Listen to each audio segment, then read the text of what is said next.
Hello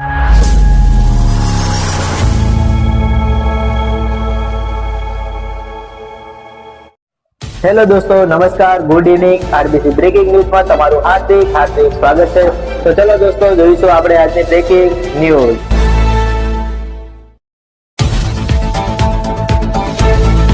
હર્ષવર્ધને જણાવ્યું છે કે એક્ટર બનવા માટે હું ઘરેથી 200 રૂપિયા લઈને ભાગ્યો હતો। સંઘર્ષના દિવસોમાં હૈદરાબાદમાં સુથારી કામ કરતો હતો।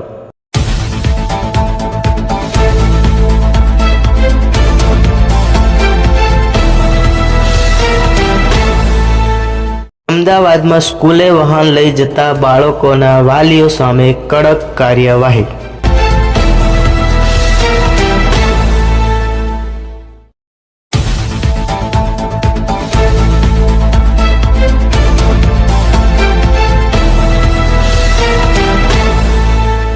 મહેસાણામાં પ્લેન ક્રેશ, ટ્રેનિંગ સેન્ટરનું વિમાન પટકાયું।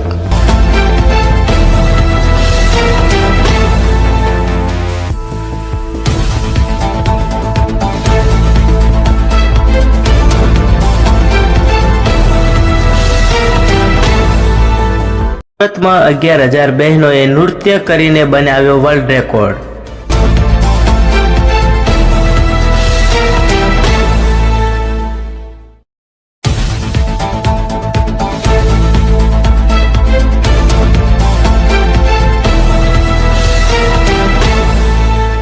ની સાથે સાથે મોટી ઘટનાનો ભય, પેટ્રોલ પંપની બાજુમાં આગ લાગતા પેટ્રોલ પંપના માલિકોને મોટો ભય।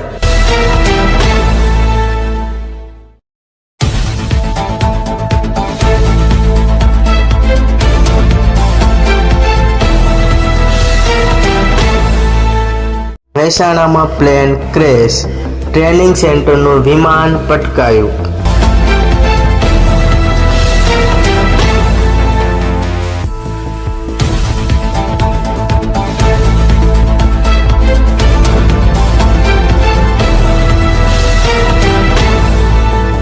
સુરતમાં 11,000 બહેનોએ નૃત્ય કરીને બનાવ્યો વર્લ્ડ રેકોર્ડ।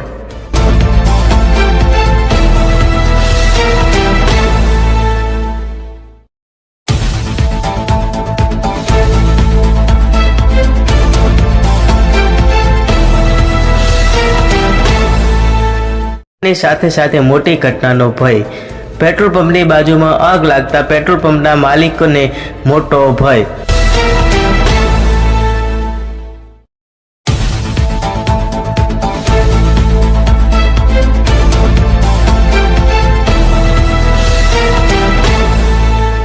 હર્ષવર્ધને જણાવ્યું છે કે એક્ટર બનવા માટે હું ઘરેથી 200 રૂપિયા લઈને ભાગ્યો હતો।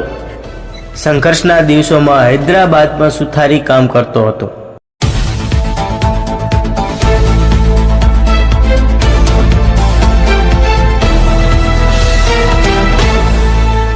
અમદાવાદમાં સ્કૂલે વાહન લઈ જતા બાળકોના વાલીઓ સામે કડક કાર્યવાહી।